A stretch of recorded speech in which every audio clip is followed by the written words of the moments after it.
আমরা আজকে আঞ্জলি মালও খুলি নাই, বুঝছেন। এই মাত্র আয়া এই কটা মাল হাতেছি, এই শুনলাম বন্ধ।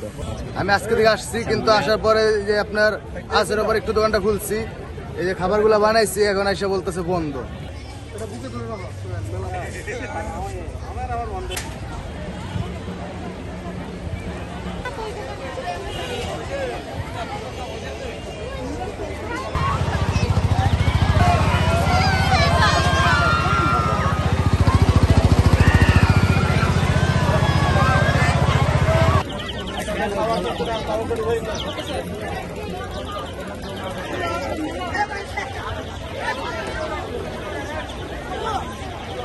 যে হঠাৎ করে পুলিশ যে বাহিনী তারা ঢুকেছে ভিতরে, এছাড়াও মেলার যে বিষয়টা বন্ধ করার যে কতটা নির্দেশনা দিচ্ছে, আসলে এই বিষয়টি আপনাদের কাছে কেমন লাগছে?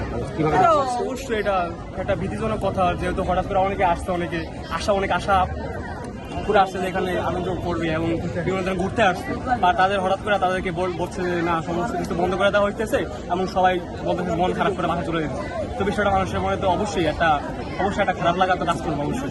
আমাদের স্টাফ আছে, আমাদের দোকানে আছে, ঠিক আছে, পারটা ভাড়া আছে আমাদের প্রতিদিন 10,000 টাকা। 10,000 টাকা এই দোকান ভাড়া? দোকান ভাড়া আছে। আর টোটাল খরচ পার্টে খরচ? পারটা খরচ 30,000 টাকা। 30,000 টাকা। আজকে মেলার দোকান দিচ্ছেন? হ্যাঁ, আমি গতকালে দোকান উঠেছি, আজকে থেকে দোকান।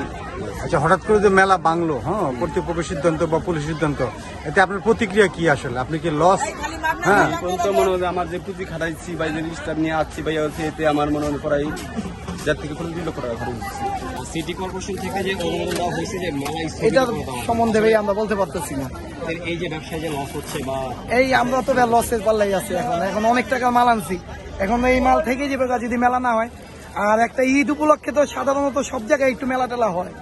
এখন এই আমরা মনে করেন মালগুলি বেচতে না পারলে এইগুলি আমরা রেখে যাবো, আর কি করবো, এটা আমাদের লস, তাছাড়া আমাদের কিছু করার নাই। আমি আজকে থেকে আসছি, কিন্তু আসার পরে যে আপনার আসার পর একটু দোকানটা খুলছি, এই যে খাবারগুলো বানাইছি, এখন এসে বলতেছে বন্ধ। তো আমি খাবারগুলো এখন আমি একা কি করুন? আমাদের এই জায়গায় তো আমি মনে করেন যে অনুমতি নিয়ে তো স্টলটা দিয়েছেন, তাই না? হ্যাঁ, অনুমতি নিয়ে স্টলটা হয়েছে। কতদিনের জন্য স্টলটা দিয়েছিলেন সেটা এখনো সঠিক শিওর ভাবে জানি না। বলা হয়েছে যে অনুমতি নেওয়া আছে, ঠিক আছে, দোকান আসতে বলছে, আসছি। আজকে দোকান প্রথম খুললাম, ঠিক আছে, মানে বিকাল আসার পরে খুলছি, এই যে এই টাইমে তো বন্ধ করে দিল। এখন এই যে এত দূর থেকে গাড়ি ভাড়া দিয়ে আসছি, মালগুলা বানাইছি, এই খাবার মালগুলা কি করুন? আপনি মূলত কোথা থেকে এসেছেন? আমি মূলত মুন্সিগঞ্জ থেকে এসেছি, আজকে প্রথম আসছি। আপনার হচ্ছে আইন শৃঙ্খলা বাহিনী স্থগিত করে দিয়েছে। হ্যাঁ, আসে বলছে বন্ধ করে দিতে, এখন আমরা বাধ্য বন্ধ করতে, কারণ আইনের উপরে তার কথা বলা যাবে না। এই কারণে আমরা এখন বন্ধ করতে বাধ্য হয়ে গেছি। আমরা আজকে আঞ্জলি মালও খুলি নাই, বুঝছেন। এই মাত্র আয়া এই কটা মাল হাতেছি, এই শুনলাম বন্ধ। ফরিদপুর টোটাল আমরা তো আইলে আমি আজকে আসছি, আমরা বলতে পারি না আমাকে কই চাইতে আমরা আসছি, বুঝছেন। মনে করলাম যাক মেলা হইব, এই জায়গায় বহুদিন আমি মেলা করছি, এই জায়গায় ভালো বেচা কিনি হয়, তার জন্য আসছি, বুঝছেন। ওখানে দেখলাম এই ঘটনা, এই মাত্র আমরা হাতাইছি, হাতাইছি বন্ধ। এই কি হয়েছে না হয়েছে আমরা সালামটা করতে পারি না।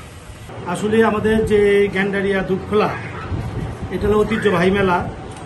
এটা প্রায় 50 থেকে 60 বছর পূর্বে থেকে এই মেলাটা হয়ে আসছে।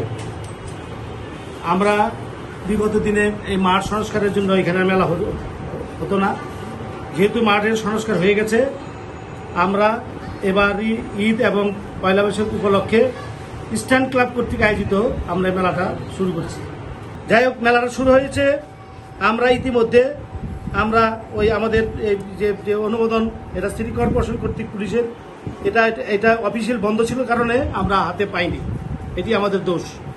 তো যাই হোক, এটা নিয়ে হয়তো কোনো পত্রপত্রিকা লেখালেখি করছে, লেখালেখি করার কারণে হয়তো প্রশাসন আমাদের, জানেন আমরা এই এলাকারই সন্তান, যিনি আগামী দিনের মেয়র এবং এই এলাকারই আগামী দিনের সংসদ সদস্য হওয়ার সম্ভাবনাময়, সেই যেহেতু এই সংবাদটা পাওয়ার পরে একটা ফেসবুক স্ট্যাটাস দিছে, যেটা কি হচ্ছে, তার প্রতি শ্রদ্ধা রেখে আমরা আজকে এই মেলাটা বন্ধ করে দিতে বাধ্য হচ্ছি। তাকে সম্মান জানিয়ে এবং তার সে যে স্ট্যাটাসটা দিছে তার প্রতি সম্মান দেখাই আমরা আজকে এই মেলাটা বন্ধ করতে দিতে বাধ্য হচ্ছি।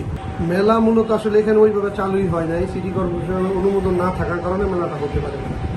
মেলা হওয়ার জন্য সিটি কর্পোরেশনের অনুমোদন লাগে, পাশাপাশি পুলিশের আইন শৃঙ্খলা নিয়ন্ত্রণের পক্ষ থেকে ক্লিয়ারেন্স লাগে।